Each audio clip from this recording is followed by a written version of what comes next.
O corpo governante sempre nos dando bons pontos a considerarmos no tempo apropriado, não é verdade? Agora nós teremos o estudo bíblico de congregação do livro Adoração Pura.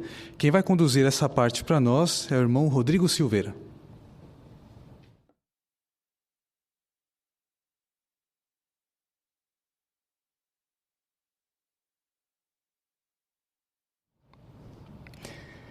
Nos capítulos 13 e 14 desse livro, tivemos a oportunidade de observar duas das 4 garantias maravilhosas que Jeová deu àquela nação de Israel. Vimos detalhes importantes sobre a restauração da adoração pura e também, como segundo ponto, pastores leais que conduziriam a nação de modo digno. A partir da consideração desse capítulo 20, que começamos na semana passada, podemos observar a terceira garantia, que tem a ver com a distribuição da herança, da terra. Vimos lições muito interessantes, mas a partir de agora, do parágrafo 9, vamos ver mais detalhes sobre o que aconteceu no passado nessa época da distribuição, como podemos ter aplicações para nós hoje, modernas, e em especial como podemos conhecer ainda mais e melhor a Jeová, como sendo nosso melhor amigo. Vamos hoje contar com a leitura do irmão Marcel, debaixo do subtópico A Terra é dividida igualmente. Bom, Marcel, por favor, leia Ezequiel 48, do 1 ao 28, depois o parágrafo 9. Estes são os nomes das tribos, começando da extremidade norte. A parte de Dan corre ao longo da estrada de Etlon até Lebo-Amate e até Azar-Enã, ao longo do limite de Damasco em direção ao norte, junto a Amate, e se estende desde a fronteira leste até a oeste. O versículo 28 diz: A fronteira sul, que passa ao longo do limite de Gade, vai desde Tamar até as águas de Meribate-Cádiz, até a torrente e dali até o grande mar. Depois de estabelecer os limites da terra, Jeová descreveu em detalhes como a terra devia ser distribuída como herança. De norte a sul, ela seria dividida em partes iguais entre as 12 tribos. Começaria com a tribo de Dan, no ponto mais ao norte, e terminaria com a tribo de Gade, no ponto mais ao sul. Cada uma das 12 tribos receberia uma faixa de terra que cruzaria o território de Israel de leste a oeste. Essa faixa de terra começaria na fronteira mais ao leste e iria até o Grande Mar, ou Mar Mediterrâneo, ao oeste. A pergunta: que detalhes Jeová deu sobre como a terra devia ser distribuída? Irmão Marcos Ferreira? Ela seria dividida em partes iguais entre todas as 12 tribos. Também ali no versículo 1, começaria na tribo de Dan, né, que estava mais lá em cima, no norte, e para o sul até a tribo de Gade. Né, e cada um ia ter uma faixa de terra de leste a oeste, né, até o mar Mediterrâneo. Excelente. Talvez pudéssemos observar o mapa aí no quadro A Distribuição da Terra, e se quiser, pode dar algum outro comentário sobre este mapa em si. Irmão Vitor, por favor. Então, nesse mapa, nós vemos como Jeová orientou a divisão ali da terra, em mínimos detalhes, começando ali com a tribo de Dan ao norte e terminando com Gade ao sul e abrangendo de leste a oeste de modo igual para todas as tribos de Israel. Então, durante esse estudo, nós iremos ver como que essa divisão que foi detalhada por Jeová pode nos ensinar muitas lições a respeito da pessoa de Jeová. Excelente, muito bem. Parágrafo 10. Que garantias essa parte da visão deve ter dado aos exilados? A descrição detalhada que Ezequiel deu sobre a distribuição da terra deve ter garantido aos exilados que a divisão da terra seria feita de modo organizado. Além disso, o fato de a terra ser dividida de modo tão exato entre as 12 tribos enfatizava que todos os exilados que voltassem receberiam uma herança na terra restaurada. Ninguém ficaria sem herdar uma terra ou sem ter onde morar. Parágrafo 10, a pergunta: que garantias essa parte da visão deve ter dado aos exilados? Irmão Douglas. Então, a garantia aqui que seria feito de um modo organizado e que todos os exilados que voltassem receberiam uma herança na terra restaurada, ou seja, ninguém ficaria sem herdar uma terra ou sem ter onde morar. Excelente, muito bem. Irmã Juliane? Sem essas palavras, nós podemos imaginar como eles deviam ficar com medo, né? Porque para um povo voltar para uma terra, como que eles iam escolher os lugares, como que fariam de modo pacífico, e se dois quiserem o mesmo terreno, né? Mas essa garantia acalmou eles, porque eles viram que a terra ia ter espaço para todo mundo, igual, de modo imparcial, e não importasse a tribo, todo mundo receberia o lote. Sem dúvida, muito bem. A leitura do parágrafo 11, por favor. Que lições essa visão tem para nós hoje? Bem, os sacerdotes, os levitas e os maiorais ou líderes não seriam os únicos a ter um lugar na terra prometida restaurada. Todos os membros das 12 tribos teriam um lugar. O mesmo acontece hoje. Os ungidos que ainda estão na terra e os da grande multidão que exercem a liderança não são os únicos que têm um lugar no paraíso espiritual. Todos os da grande multidão têm um lugar. Não importa se o que fazemos na organização parece pouco, todos nós temos um lugar e uma designação valiosa na terra espiritual. Que garantia maravilhosa! Parágrafo 11, a pergunta: que lições a visão da distribuição da terra tem para nós hoje?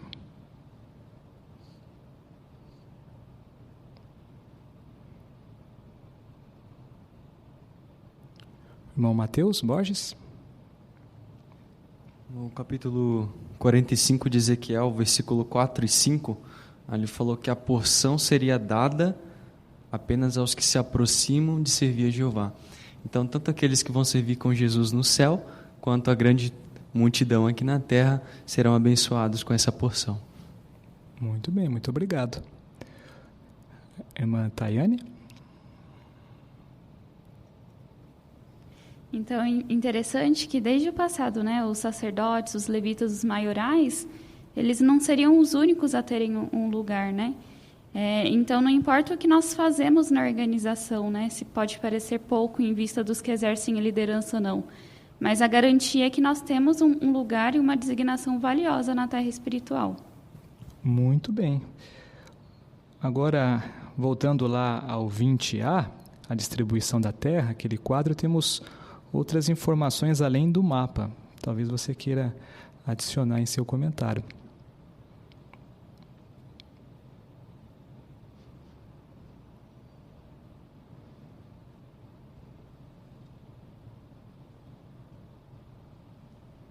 Irmão Douglas?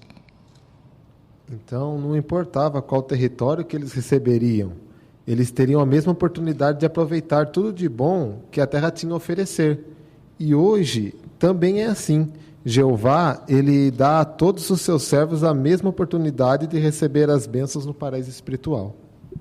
Excelente, muito bem. Irmão Alex? E na imagem deixa isso claro, né? A impressão que dá, por exemplo, quando pega mais lá em cima, né, onde está as linhas dividindo, parece que é um pouquinho mais grossa, por assim dizer, né? Porque o lado de baixo, como Isacar, ele é mais comprido, então ele é um pouquinho mais fino. A ideia é que é essa mesmo, né? Jeová dividiu de maneira igual para que todos pudessem ter o mesmo tamanho, mas também aproveitar todos os recursos da terra. Muito bem observado, Alex. Parabéns. E nesse quadro também nós temos, debaixo de um lugar e uma designação valiosa, algo muito importante que podemos tirar como lição para nós, né? Individualmente ou mesmo como congregação, como organização, especialmente relacionada à última frase desta parte do quadro. Irmão Marcos? É o conceito de Jeová sobre os seus servos, né? Não importa a esperança que eles tenham, seja no céu ou na terra, para Jeová todos são iguais. Excelente, muito bem. Vamos relembrar isso ainda durante a consideração de hoje. Nós temos essa outra imagem aqui, com diversas fotos, que garante também essa informação que o irmão Marcos destacou para nós. Quem gostaria de comentar a imagem? A irmã Camila? Então, na imagem, nós vemos vários trabalhos dentro da organização de Jeová, né? Que nem a gente vê ajuda aos irmãos idosos, limpeza do salão, trabalho de pregação, ajuda na congregação, gravação do broadcasting, áudio e vídeo, né? Então tem muito trabalho. E nessa foto também nós temos irmãos ungidos e das outras ovelhas trabalhando juntos, né? E todos são importantes para Jeová. Muito bem. Parabéns, irmão Renato. Me chamou bastante atenção essa parte da gravura em que tem uma irmã idosa fazendo uma oração, né? Talvez ela esteja até limitada, não possa fazer tanto, né? Ela nunca vai ser do corpo governante, não vai participar em produzir alimento espiritual, mas essa expressão de fé dela, orar talvez pelos irmãos, orar por aqueles que estão trabalhando, né? Estão na dianteira da obra, com certeza Jeová dá muito valor, né? A sentinela até menciona que uma das melhores coisas que a gente pode fazer é orar pelos nossos irmãos. Então, essa oração dela, com certeza, é tão valiosa quanto todo o trabalho que tem sido feito aqui pelos outros irmãos. Como é bom termos isso em mente, né? Excelente. 2 diferenças importantes. O que elas significam para nós? Parágrafos 12 e 13. Algumas das instruções de Jeová sobre a distribuição da terra devem ter deixado Ezequiel intrigado. Isso porque elas eram diferentes das instruções que Deus tinha dado para Moisés. Veja 2 dessas diferenças. Uma tinha a ver com a terra, a outra com os habitantes. A terra. Jeová tinha dito para Moisés dar mais terra para as tribos maiores do que para as menores. Mas na visão de Ezequiel, Jeová deu instruções específicas para que todas as tribos recebessem partes iguais, cada um como seu irmão, nota. Assim, de norte a sul, o território de cada uma das 12 tribos devia ter o mesmo tamanho. Todos os israelitas, não importa de qual tribo fossem, teriam a mesma oportunidade de aproveitar tudo de bom que essa terra fértil tinha para oferecer, já que toda a terra prometida era bem irrigada. Que instruções específicas Jeová deu sobre a distribuição da terra? Irmão Rubens. Em Números 26, aqui Jeová deu instruções para Moisés que deveria repartir as terras ali para as tribos maiores, ganharia mais terras, e as tribos menores ganharia menos terra. Mas na visão de Ezequiel, todas as tribos ganhariam receberiam partes iguais. Muito bem. É verdade. Irmã Lívia? Então, isso mostra que não importava qual tribo fosse, eles teriam a mesma oportunidade de aproveitar tudo o que era bom daquela terra fértil que aquela terra fértil poderia oferecer, né? Já que toda a terra prometida era uma terra abençoada, bem irrigada. Né? Muito bem. Mais detalhes que demonstram a organização de Jeová naquela ocasião, né? Excelente. Parágrafo 14. Os habitantes. A lei de Moisés protegia os estrangeiros e permitia que eles adorassem a Jeová, só que eles não podiam receber nenhuma parte na terra. Mas o que Jeová disse para Ezequiel foi além do que ele tinha estabelecido na lei. Jeová falou: vocês devem dar ao residente estrangeiro uma herança no território da tribo em que ele tiver estabelecido residência. Com isso, Jeová eliminou uma grande diferença que havia entre os israelitas de nascimento e os estrangeiros que moravam entre eles. Na visão que Ezequiel teve, ele observou que entre os habitantes da terra restaurada havia igualdade e união na adoração a Jeová. Como as instruções de Jeová sobre os estrangeiros foram além do que ele tinha estabelecido na lei de Moisés? Parágrafo 14. Irmão Mariano. Então, na lei de Moisés, Jeová sempre ajudou os estrangeiros, só que eles não podiam receber nenhuma parte da terra. A diferença na visão de Ezequiel é que eles, como diz as palavras de Jeová, receberiam uma herança no território da tribo, né? Então, essa seria a diferença com a lei de Moisés. Muito bem. Irmão Vitor? Ainda em Ezequiel 47, 22 e 23, ali falando a respeito dos estrangeiros, diz que eles seriam iguais aos israelitas de nascimento. Então, no caso da visão de Ezequiel, os habitantes estrangeiros ali na terra, eles viviam em união. Então, Ezequiel conseguiu ver igualdade e união na adoração de Jeová na visão. Muito bem. Irmã Juliane? Em Levítico 25, 23, Jeová diz que a terra era dele, né? Então não seria uma terra que os israelitas emprestariam para os estrangeiros. Por isso que a gente pode ter certeza na igualdade, porque a terra era de Jeová e agora ele estava dividindo a terra da forma como ele queria. Sem dúvida, muito bem. Nós tivemos a oportunidade neste último fim de semana de estudar um pouquinho sobre os estrangeiros, né? A importância que Jeová dá a eles no estudo da revista Sentinela. Vimos lá detalhes sobre a prática do amor para com eles, né? Então, aprendemos que não é de hoje, é uma aplicação muito importante que todos nós queremos sempre ter em mente, abraçar de coração os estrangeiros. Leitura do parágrafo 15. Essas duas instruções que Ezequiel recebeu sobre a terra e seus habitantes devem ter dado ainda mais confiança para os exilados. Eles sabiam que Jeová daria para todos eles uma herança igual, não importa se eram israelitas de nascimento ou se eram estrangeiros que adoravam a Jeová. Essas instruções também confirmaram uma verdade muito consoladora sobre Jeová. Para ele, todos os seus servos são preciosos e têm o mesmo valor. Essa verdade toca o nosso coração, não importa se a nossa esperança é viver no céu ou na terra. Pergunta do 15. As instruções sobre a terra e seus habitantes confirmaram que verdade sobre Jeová? Irmã Lívia. Que para Jeová todos os seus servos são preciosos e têm valor, né? Então não importa qual é a esperança, se é viver no céu ou na terra, todos nós somos preciosos para Jeová. Muito bem. Vamos ler Ageu 2:7 e podemos explorar um pouquinho mais essa ideia. Ageu 2:7. Irmão Leonardo. E vou fazer tremer todas as nações, e entrarão as coisas preciosas de todas as nações, e vou encher essa casa de glória, diz Jeová dos Exércitos. Muito obrigado.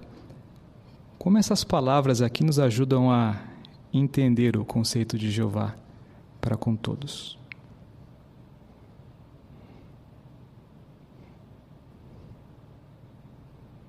Irmão Alex.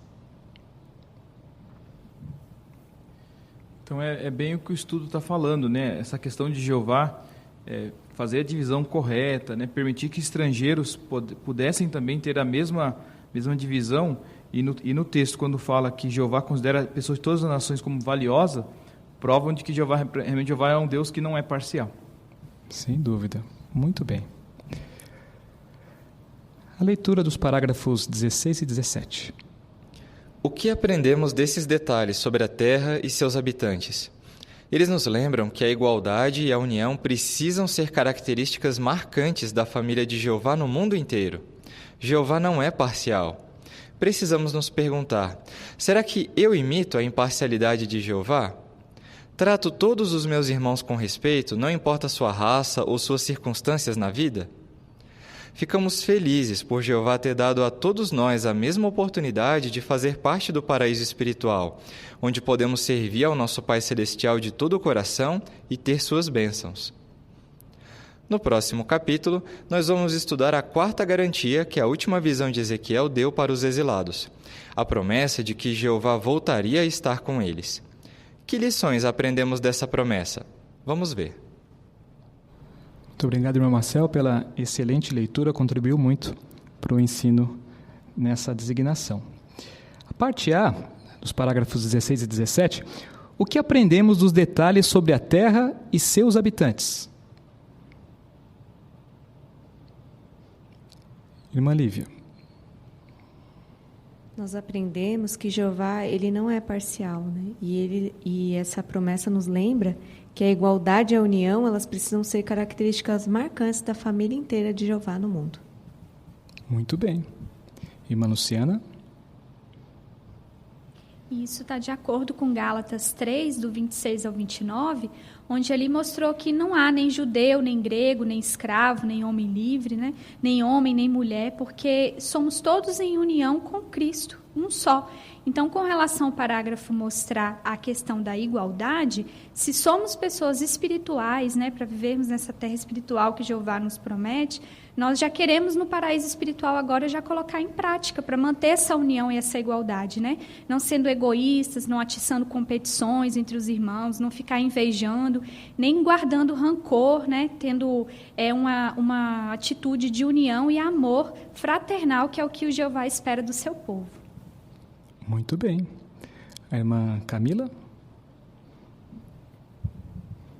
E é isso que diz Apocalipse 7:9 também, né? Que ele fala que pessoas de toda nação, tribo, língua, povo, estariam juntas, né? Com vestes brancas, mostrando que todos têm a oportunidade de ter uma posição limpa perante Jeová, né? E hoje nós vemos essa promessa se cumprir, né? Com a tradução de mais de 1000 idiomas, né, das nossas publicações. Então, ajuntar essa grande multidão de pessoas de todas as nações realmente é um milagre de Jeová nos nossos dias. Muito bem. Tanto que é a segunda vez que esse texto de Apocalipse 7:9 está no nosso estudo de hoje, né, demonstrando a importância que Jeová dá a todos, sem exceção. A parte B, o que vamos estudar no próximo capítulo? Irmão Cláudio. No próximo capítulo, nós vamos estudar a quarta garantia, que é a última da visão de Ezequiel, que ele deu para os exilados. Lá ela foi contando sobre a promessa de Jeová de que eles voltariam para aquela terra, né? Muito bem, muito obrigado. É o que esperaremos para a semana que vem, né? Vamos nesta caixa aqui com perguntas de recapitulação. Seu lugar na adoração pura? São perguntas pessoais, se quiser, fique à vontade em expressar a sua opinião. Por que você acredita que o paraíso espiritual existe hoje?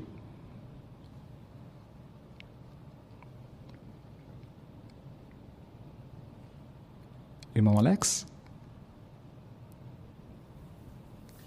Então, tanto o estudo desse capítulo, do anterior também, e outros, falou muito do paraíso espiritual, né? A gente é alimentado por Jeová.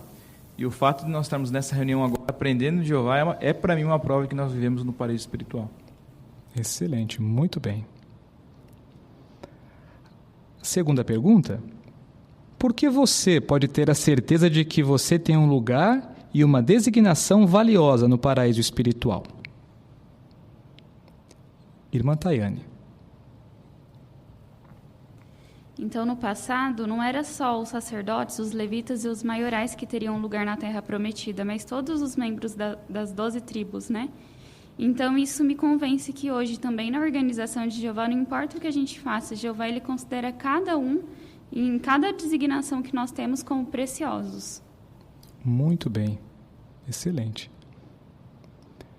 A terceira pergunta: o que você aprendeu sobre Jeová na visão da distribuição da terra? Irmão Renato. Eu aprendi que Jeová é um Deus imparcial e justo. Ele não trata ninguém com favoritismo, né, como as pessoas, né, os governos às vezes tratam, né, mas Jeová ele dá valor àquele que o teme, não importa a raça ou condição. Excelente, muito bem. E sobre esse ponto, podemos voltar à figura que acabou passando, ou a foto aqui, referente ao parágrafo 15 e ao parágrafo 16, como isso aqui é ressaltado. Irmã Luciana. Então, aí mostra a união que existe entre o povo de Deus, né? Nós somos pessoas de nações diferentes, nós temos culturas, estudo, idades, tudo diferente, mas o que nos une é a nossa fé, o nosso amor a Jeová.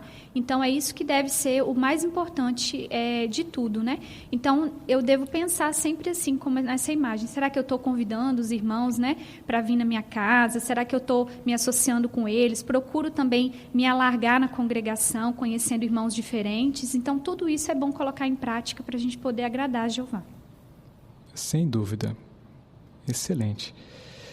Podemos aprender, nesse capítulo 20, verdades muito valiosas quanto à justiça, a igualdade de Jeová em suas ações. Certamente queremos procurar imitá-lo nesse sentido.